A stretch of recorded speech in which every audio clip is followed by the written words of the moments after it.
Hello বন্ধুরা, আমি সোনালি। আজ আমি আমার জীবনে ঘটে যাওয়া এমন একটি কাহিনী তোমাদের শোনাবো যা শুনলে তোমরাও অবাক হয়ে যাবে। যাকে আমি আমার ভদ্র বাবা মনে করতাম, আমি জানতাম না যে সে একজন কামুকের পূজারী হয়ে উঠবে। আমার তখন হুঁশ উঠে গিয়েছিল যখন আমার বাবা আমার সামনে এমন একটি শর্ত রাখলেন। হ্যালো বন্ধুরা, আমার নাম সোনালি। আমি এখন ২০ বছর বয়সী। আমার গায়ের রং ফর্সা এবং আমি দেখতে বেশ সুন্দর। আমি আমার শরীরকে সম্পূর্ণ ফিট রাখি।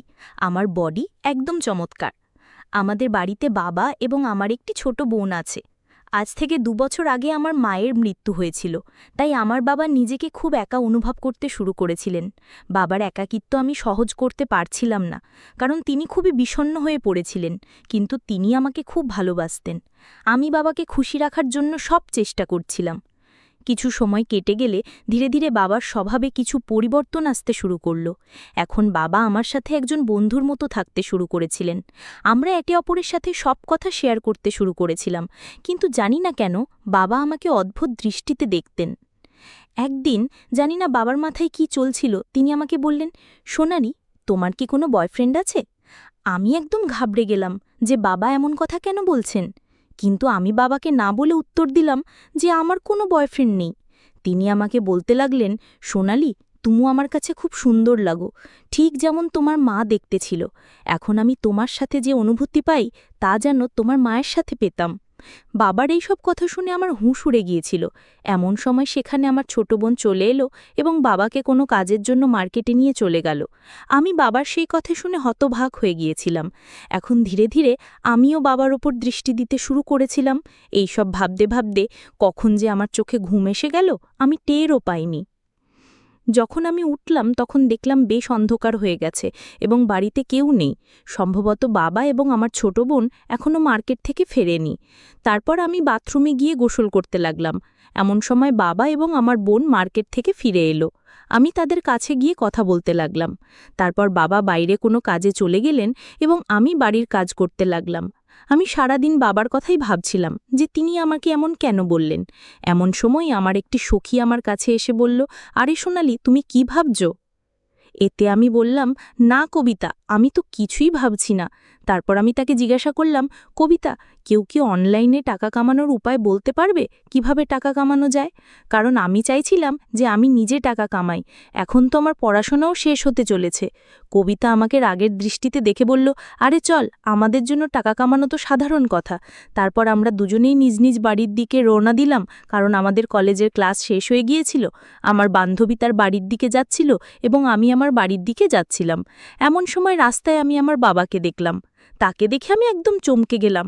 বাবা তার সাথে অন্য একজন মহিলাকে নিয়ে ঘুরছিলেন এবং তাকে শপিং করাচ্ছিলেন।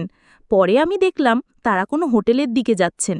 আমার তাদের ওপর প্রচণ্ড রাগ হচ্ছিল যে বাবা কিভাবে এমন কোনো অপরিচিতা মহিলাকে নিয়ে মার্কেটে ঘুরছেন এবং তার সব টাকা নষ্ট করছেন। তারপর আমি সেই রাগেই বাড়ি চলে এলাম এবং বাবার ফিরে আসার অপেক্ষা করতে লাগলাম। আমি আমার ছোট বোনকে কোনো কথা বলিনি, যাতে তার মনে আমাদের বাবার প্রতি কোনো খারাপ ধারণা না আসে। তারপর সন্ধ্যার সময় যখন বাবা বাড়ি ফিরলেন, তখন আমি তার রুমে গেলাম এবং দেখলাম তিনি টিভি দেখছেন। আমি তাকে জিজ্ঞাসা করলাম, বাবা, আপনি মার্কেটে কার সাথে ঘুরছিলেন? আপনার এমনভাবে ঘোরা ঠিক নয়, কারণ কিছুদিন আগেই তো আমাদের মায়ের মৃত্যু হয়েছে। লোকেরা কি ভাববে? বাবা বললেন, না সোনালি, আমি ঘুরব, আমার কারো পরোয়া নেই। তার সাথে ঘুরতে আমার বেশ মজা লাগে এবং আমার জন্য এটাই ঠিক। এখন না ঘুরলে কখন ঘুরব? তিনি আমাকে রাগে বলছিলেন। আমি তাকে অনেকবার বোঝানোর চেষ্টা করলাম যে আপনি এমন করবেন না, কিন্তু তিনি মানছিলেন না। আমার অনেক চেষ্টার পর তিনি বললেন, ঠিক আছে, তার সাথে আর ঘুরব না, কিন্তু আমারও একটি শর্ত আছে। যদি তুমি তা পূরণ করো তবে আমি তার সাথে থাকাও ছেড়ে দেব। আমি বললাম, হ্যাঁ বলুন, কি শর্ত? বাবা তৎক্ষণাৎ বললেন, যেভাবে সে আমার সাথে ঘোরে আজ থেকে তুমি আমার সাথে ঘুরবে এবং আমার প্রয়োজনও পূরণ করবে। আমি তাকে বললাম, না, এটা হতে পারে না। আমি কেন এমন করে আপনার সাথে ঘুরতে যাব? তখন বাবা বললেন, তাহলে ঠিক আছে, আমাকে বোঝাতে হবে না, আমি যা করছি তুমি আমাকে বলো না। তারপর আমি বললাম, চলো ঠিক আছে, সন্ধ্যায় ভেবে বলবো। এতটা বলে আমি তার রুম থেকে আমার রুমে চলে এলাম এবং বসে ভাবতে লাগলাম। এখন আমি পুরোপুরি বুঝে ফেলেছি যে আমার বাবা আমার কাছ থেকে কি চান। বাবার কথাগুলো ভেবে ভেবে আমার টেনশন অনেক বেড়ে গিয়েছিল। আমি আজ পর্যন্ত এসব কিছু আশাও করিনি যে আমার বাবাও এমন কিছু করার কথা ভাবতে পারেন। আমার মনে হয়েছিল যে আমার বাবা খুবই ভদ্র মানুষ এবং আমাদের মায়ের মৃত্যুর পর বাবা ভালোভাবে আমাদের দেখাশোনা করবেন এবং আমাদের খারাপ সময়ে আমাদের পাশে থাকবেন।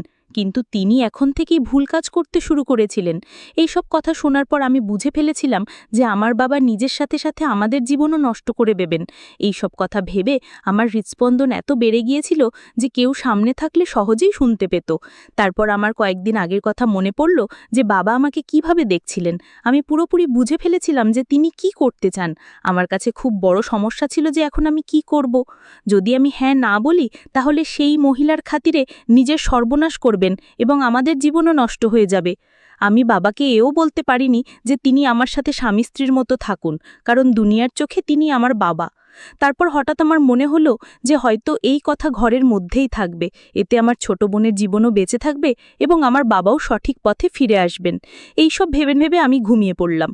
তারপর যখন সকালে উঠলাম, বাবার ঘরে গেলাম। প্রথমে আমি বাবাকে অনেক বোঝালাম, কিন্তু তিনি আমার একটি কথাও শুনতে রাজি ছিলেন না। তারপর আমি তাকে বললাম, ঠিক আছে বাবা, আমি আপনার শর্ত মেনে নিচ্ছি, কিন্তু আগে আমরা শপিং করব।